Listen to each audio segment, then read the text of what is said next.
Bom, vamos para a nossa segunda aula de citologia. E essa aula é uma aula que eu considero mais complexa, né? A gente vai ver agora a química da vida, do que nós somos feitos. Então vamos lá. Engraçado, aqui tem uma receita de bolo, né? E aí você deve estar se perguntando, nossa, a gente tá na aula de citologia ou a gente tá na aula de culinária, né? Gente, quando a gente prepara um bolo, a gente não coloca os ingredientes desse bolo? A gente não coloca, vou colocar farinha, vou colocar açúcar, vou colocar sal, vou colocar chocolate, né? Então, nós também somos feitos de substâncias, de ingredientes, né? Nós temos ingredientes no nosso corpo. Não, nós não estamos numa aula de culinária, nós estamos realmente na nossa aula de estética, na nossa aula online de estética agora, né? E nosso corpo, igual eu falei pra vocês anteriormente, é formado por ingredientes. E a gente vai ver nessa aula cada um deles, os principais, para que serve, né? Para que serve cada um deles, onde que eles estão, qual que tem mais, o que tem menos, tá bom? Então vamos começar agora a ver essas substâncias. Bom, aqui a gente tem o ciclo da vida, né? Os níveis de organização do nosso corpo. Começando com a menor partícula, o átomo. Cada átomo unidos uns aos outros, então vários átomos formam uma molécula. Várias moléculas formam um organoide, ou também chamada de organela. Várias organelas formam uma célula, que é o objeto do nosso estudo aqui na citologia. Várias células unidas formam um tecido, vários tecidos formam um órgão, vários órgãos formam um sistema e vários sistemas unidos formam nós, o indivíduo, o organismo. E a gente vai estudar até aqui. A gente vai aprender na citologia todas as informações sobre célula, incluindo átomos, moléculas e organelas. Átomos. Já falei para vocês que o átomo é a menor parte que constitui uma molécula, né? Então tudo no mundo é constituído de átomos. O átomo é esse carinha aqui. Ele tem um núcleo central que contém prótons mais nêutrons e ele contém ao redor, girando em volta desse núcleo, elétrons. E aqui na tabela periódica, a gente consegue ver todos os átomos, né? Então, a gente tem aqui um átomo de hidrogênio, um átomo de potássio, um átomo de carbono. Cada quadradinho da tabela periódica está representando um átomo. E vários átomos compõem uma molécula. Olhando essa imagem aqui, cada bolinha dessa é um átomo. Então, a gente tem átomos representados por bolinha cinza, átomo representado por bolinha amarela, átomo representado pela bolinha verde, bolinha azul, bolinha branca. Então, cada bolinha dessa é um átomo formando uma molécula. E aí a gente chega aqui, macromolécula e micromolécula. Macromolécula é uma molécula grandona, formada por várias micromoléculas, que são as moléculas pequenininhas. Cada uma dessas daqui é formada por vários átomos. Juntando todas elas, a gente tem uma macromolécula. Vocês observam que uma macromolécula se torna uma micromolécula? Várias micromoléculas podem se juntar formando uma macro, assim como a macromolécula pode se soltar liberando várias micromoléculas. E aqui a gente tem algumas construções de macromoléculas. Os ácidos nucleicos, que são formados por nucleotídeos, os carboidratos, formados por monossacarídeos, olha só, monossacarídeo, os lipídios, formados por glicerol, e esse ácido aqui, e a proteína formada por aminoácidos. Vamos esperar chegar até ali para a gente ver os aminoácidos formando uma proteína. Olha só, aminoácido, outro formando uma proteína. E aqui a gente tem os principais constituintes de uma célula, tá? Então, as nossas células que compõem todos os nossos tecidos são compostas basicamente 70% de água e 30% de outros compostos. Esses compostos, macromoléculas, íons, fosfolipídios, DNA, RNA, proteína, polissacarídeos. Aqui, mais uma representação, mais um gráfico de pizza, né? A água, 70%. Vamos para a água, então. Se ela compõe 70% das células, significa que ela tem um papel muito importante. Para que ela serve? Reações químicas, digestão, sistema de defesa, respiração, distribuição de nutrientes, circulação, funcionamento dos rins. A água, ela tem funções básicas no nosso corpo, né? Ela compõe 70% de todas as nossas células. Aqui o percentual de água no corpo, né? Um feto tem 100% de água, o bebê 80%, nós adultos 70%, e ao passo que a gente vai envelhecendo, a gente vai perdendo água corporal.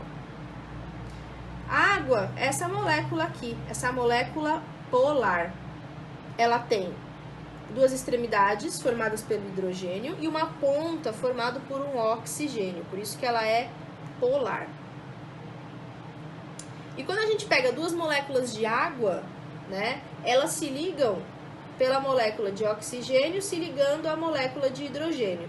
Essa ligação é chamada de ponte de hidrogênio. Então as moléculas de água se juntam através de uma ponte de hidrogênio, formando um colar de contas. Só que nem tudo dissolve na água. Vocês concordam que quando a gente coloca, por exemplo, sal, açúcar, dissolve, né? Só que quando a gente coloca o óleo, quando a gente vai preparar um macarrão, ou quando a gente vai limpar uma panela que tá com óleo, né, com gordura, a gente não consegue. Somente a água não vai tirar aquele óleo dali. Por quê? O óleo não se dissolve na água. Então a gente tem duas características principais: hidrossolúvel, hidrossolubilidade, e hidrofóbico, hidrofobicidade. Hidrossolúvel são todas aquelas substâncias que se dissolvem na água. Então, moléculas polares, porque a água é polar, então moléculas polares vão se dissolver na água. Açúcar e o sal, por exemplo. Já moléculas hidrofóbicas são aquelas que não se dissolvem na água.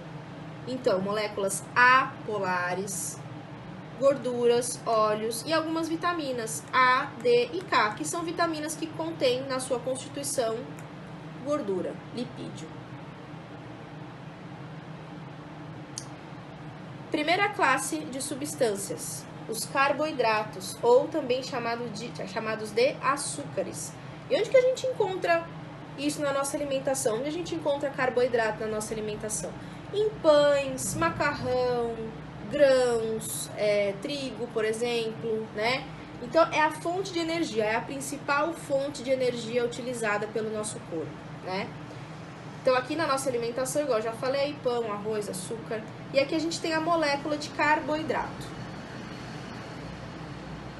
Beleza. Aqui, o que a gente observa? Vamos ver em cima. Macromolécula e micromolécula. A gente ainda está falando dos carboidratos.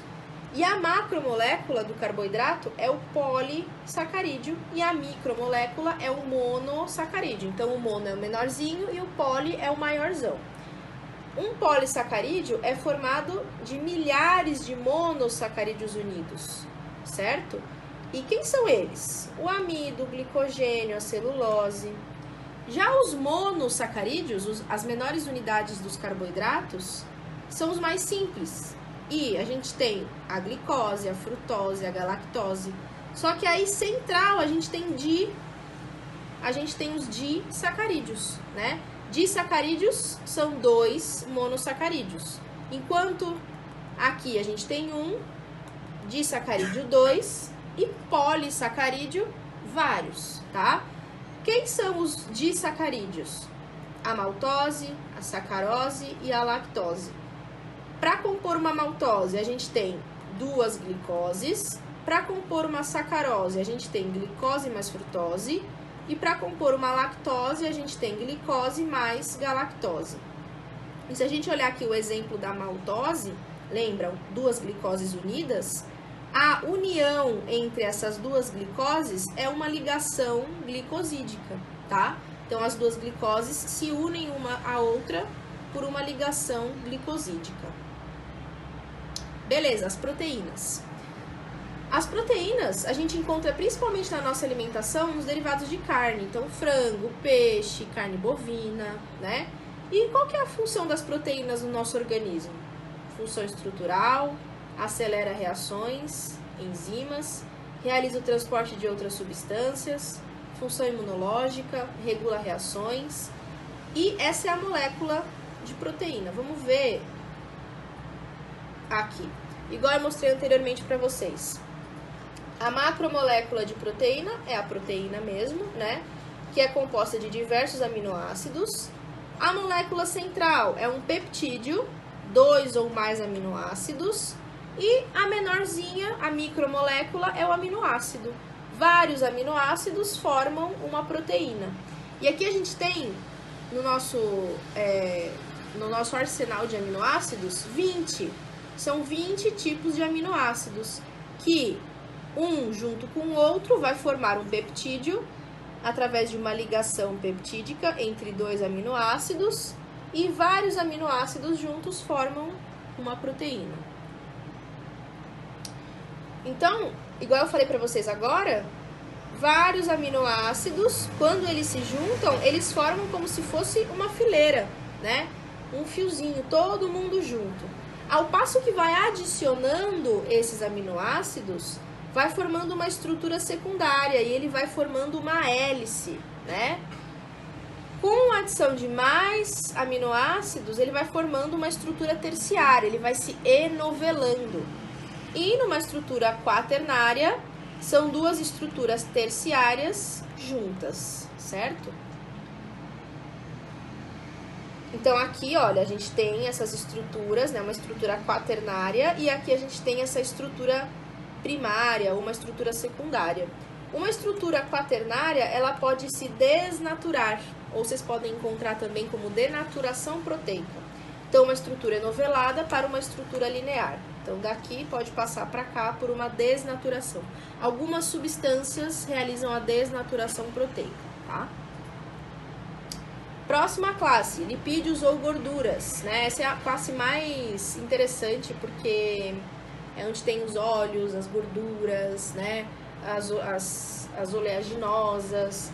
Então, qual que é a função das gorduras? Função energética, estrutural e reguladora. Lembrando que o nosso corpo, ele utiliza os lipídios em menor taxa, né? Então, ele prefere sempre usar carboidrato. E, por último, os lipídios. Por isso que eles servem como uma reserva, né? Então, ele serve como uma reserva energética, ele fica armazenado. E onde fica armazenado? No nosso tecido adiposo, né? Na nossa alimentação, a gente encontra as gorduras boas e as gorduras ruins também. Então, a importância: função energética, termogênese, transdução de sinal, hormonal, alguns hormônios, sim. Hormônios são formados por lipídios, antioxidante, estrutural, proliferação e diferenciação celular, isolamento térmico, metabolismo de cálcio e coagulação sanguínea. Macromolécula, lipídio, maior molécula, e como exemplo a gente tem triglicérides, fosfolipídio, glicolipídio, colesterol, testosterona, estradiol. E a menor molécula, os ácidos graxos. Vamos retornar nessa imagem para a gente ver isso aqui e entender. Olha só, a gente tem um ácido graxo aqui, unido com um glicerol, que vai dar origem ao lipídio, tá?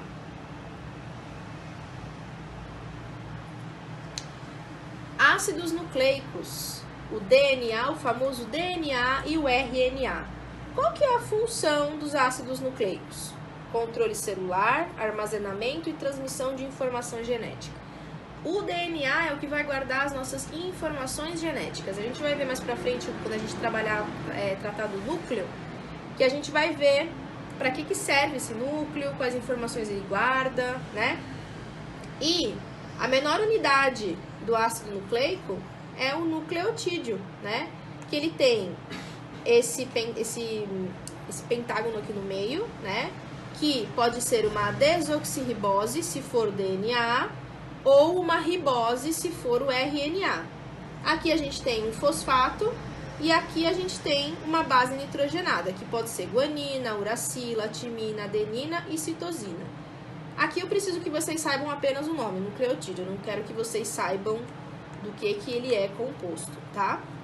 Olha, macromolécula, ácidos nucleicos, DNA e RNA, e a menor molécula, a micromolécula, o nucleotídeo. E aqui, que a gente vai ver mais à frente depois, né? Temos a molécula de DNA, olha só, ele forma uma dupla hélice, que bonitinha, né? Dupla hélice é o DNA.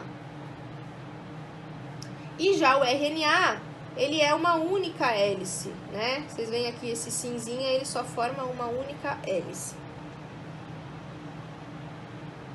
E aqui algumas diferenças entre o DNA e o RNA, mas isso é assunto para outra aula, tá bom? Obrigada, pessoal!